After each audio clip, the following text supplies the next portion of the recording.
Hi guys, it's Ty and welcome back to my channel. So today I am doing another which one is better. I've done several of these on my channel at this point, so I will leave my playlist link down below in case you guys are interested. But how I have typically done these is I will choose a couple of books that will either have the same plot, the same theme, some sort of the same elements, and in some cases I have just chosen books by the same author and read them just to tell you guys which one I thought was better. In the case with the books today, they have some sort of the same plot and some of the same themes, and the format of this video is I'm just going to tell you guys a brief synopsis over the books, let you guys know which one I thought was better, and then give you guys a more in-depth reason over why I chose one over the other. So the two books that I'm going to be talking about today, first one being Hidden Figures by Margot Shetterly and The Calculating Stars by Mary Robinette Kowal. So the first book that I'm going to talk about is The Calculating Stars by Mary Robinette Kowal. This is the first book in the Lady Astronaut series. This is an adult historical science fiction novel. So this starts off in 1952. We follow our main character by the name of Elma. She is on vacation with her husband, Nathaniel. They are out in the Poconos having a good old time. All of a sudden, this huge meteorite hits and takes out half of the East Coast in the United States. Because of this, it causes a huge catastrophic event. Not only does it affect the United States, but it affects the rest of the world. And because of that, they learn that in a few years' time, the Earth is no longer going to be hospitable. So they're going to have to figure out a way to colonize space. So Nathaniel and Elma, they both work at NASA. Nathaniel is an engineer, I believe, and Elma is a mathematician, but she's also a really good pilot along with some of her other female coworkers. So Elma really wants to go and help with the space program. She wants to be one of the first lady astronauts, but she soon learns that none of her male counterparts wants not only her, but any of the women to fly into space with the men. Elma does not understand why, and so Elma takes it upon herself to fight the good fight to try to get her and her other women counterparts to be able to fly up into space and help everybody else in the world before they are no longer able to live on Earth anymore. So then next up, we have Hidden Figures by Margot Shetterly. This is a nonfiction. Not really much to say about this because we're just literally getting some information about three really smart women. So we learn about Katherine Johnson, Mary Jackson, and Dorothy Vaughan, all three really smart women that work at NASA, and we just learned about the contributions that they made to the space program. We learn about what they did before they got to the space program, and we also get some background information into what else was going on in the world around the time that they were working at NASA. So for both of these books, even though one was a nonfiction, they were pretty much really similar. They both deal with discrimination. So we have one that was dealing with racial discrimination in Figures. The other one was dealing with discrimination in regards to gender, which was The Calculating Stars. So all of these women that are mentioned in this book are assisting with the space program at NASA. They are all trying to assist with helping put the first man on the moon, maybe more so for different reasons.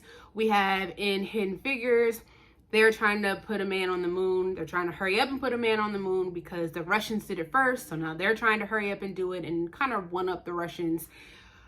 Long story on that.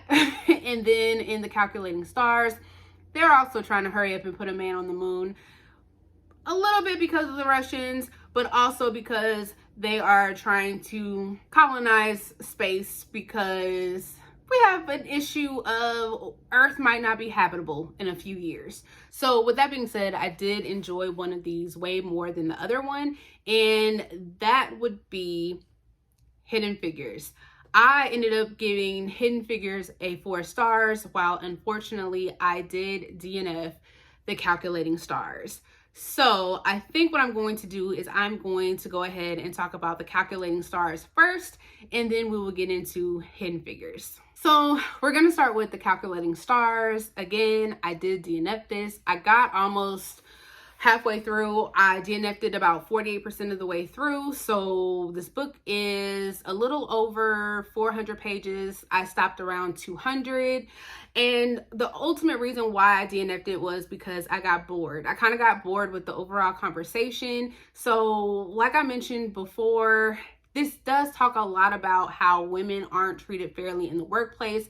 Elma was really trying to fight for being the first woman in space and trying to fight for her other counterparts, these women pilots, and trying to get them to be able to be allowed to really help with the space program and be allowed to fly with the men pilots and help colonize space. I understood that, I got it, but at a certain point, I was a little bit tired of that conversation because that's all that we got in this book. And I kind of wanted to hear about the other stuff that was going on because I felt the other stuff was really interesting. So I mentioned, this meteorite had hit. It caused this catastrophic event. And so at the beginning of each of these chapters, it will tell you the effects that this meteorite was having at different parts of the world. And I wish we could just expound on that and get more than just a little snippet at the beginning of the chapter. And so let me show you.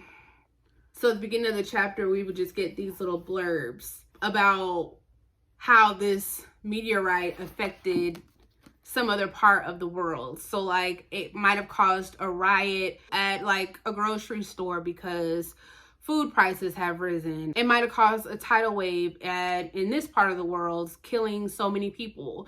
It might have done something else in this part of the world, causing this to happen. And that was the only thing that we got. And I wish we could have gotten more explanation. And I just wanted to see sometimes more of that instead of the same conversation about women not being allowed to fly. I get that that was part of the story, but at some points it just got boring. And I just didn't really connect with the character of Elma. I don't know what it was about her character, but I just did not connect with her. I really liked her husband, Nathaniel. I thought that he was really supportive in her fight to wanting to be the first female astronaut, but it was just something about the character of Elma that I just was not connecting with. And then I just wanted to see more of her work at NASA. But like I said, this is the first book in the series. I also DNF'd it, so maybe we got to see some of that towards the end of this book. I'm not sure, but from where I stopped, I just was a little bored. Like I said, I was just tired of the same conversations. I didn't necessarily hate it. I just wasn't interested enough to continue. A lot of people really enjoyed this book. It really has good ratings on Goodreads. So if it sounds interesting, I would check it out, but this was just not something that worked for me. Hidden Figures. This is the one that I liked better. I rated this one a 4 stars. If you did not know, Hidden Figures has been made into a movie. It is a fantastic movie, but I watched the movie before even knowing that it was based off of a book. I had no idea. I watched the movie way after it had already been like released out on TV. Like I said, I really did enjoy this, but it is not without its flaws. So I really did like learning about the 3 women. Again, that's Catherine, Mary, and Dorothy. It also talked about another lady by the name of Christine, but she didn't get as much time as the other 3 main ladies. So I really did like learning about their background, how they got to working at NASA, how NASA even became NASA. And just like I stated before, just the contributions that they made at NASA and to the space program in general. And I also really enjoyed just learning about the things that was taking place at the same time that they were working there. I thought that was a really nice touch to this book. However, like I said, this book is not without its flaws, because while I did like learning about the things that they were doing for the space program, I did find at times that the book was really technical and it went really in depth about the things they did in terms of their jobs. And a lot of that stuff really went over my head. I did listen to this on audio. I don't typically listen to nonfiction on audio because I tend to annotate a lot. So I have to like stop and mark up my book and all of that kind of stuff. So I just tend to stay away from audio. But I just went ahead and listened to this one on audio. And because it was so technical, it kind of threw me off. And I had to keep going back and like rewinding, especially if your mind like wanders for a second, you probably miss something. So the audiobook is not one that I probably would recommend for this one. Maybe if you're somebody that is used to listening to audio book for nonfiction, but for some reason this one, it just did not work for me. All the technical terms and really going into depth about their job, I don't think that was needed, because I didn't need to know about all of the mathematical equations that they were doing. That served no purpose for me at all. Great. I'm glad that they knew how to do all that stuff, but I don't know what any of that meant.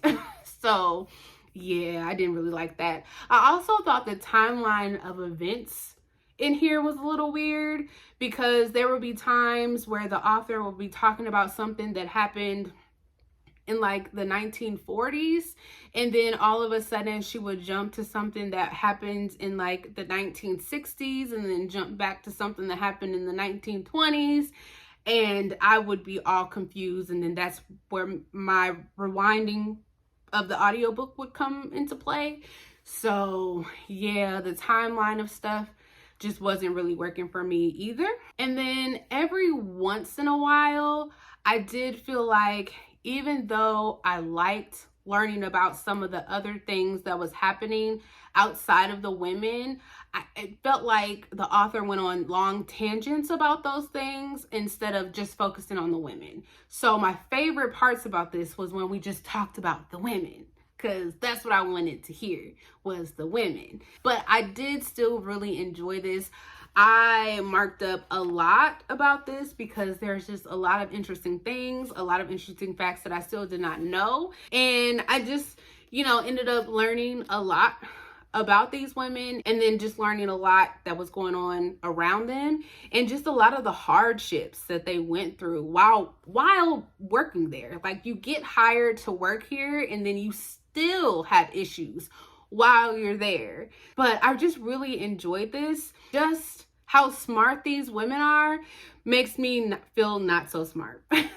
So if you have only read the book and have not checked out the film, I suggest that you do, because it was phenomenal.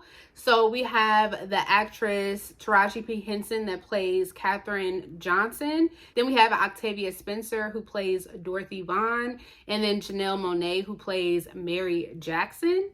And then it does include one of the infamous scenes, one of my favorite scenes. It's not a spoiler because this movie has been out forever. Because they worked at NASA during like the time where segregation was still a thing. They had the two bathrooms, one for the colored women and then one for everyone else.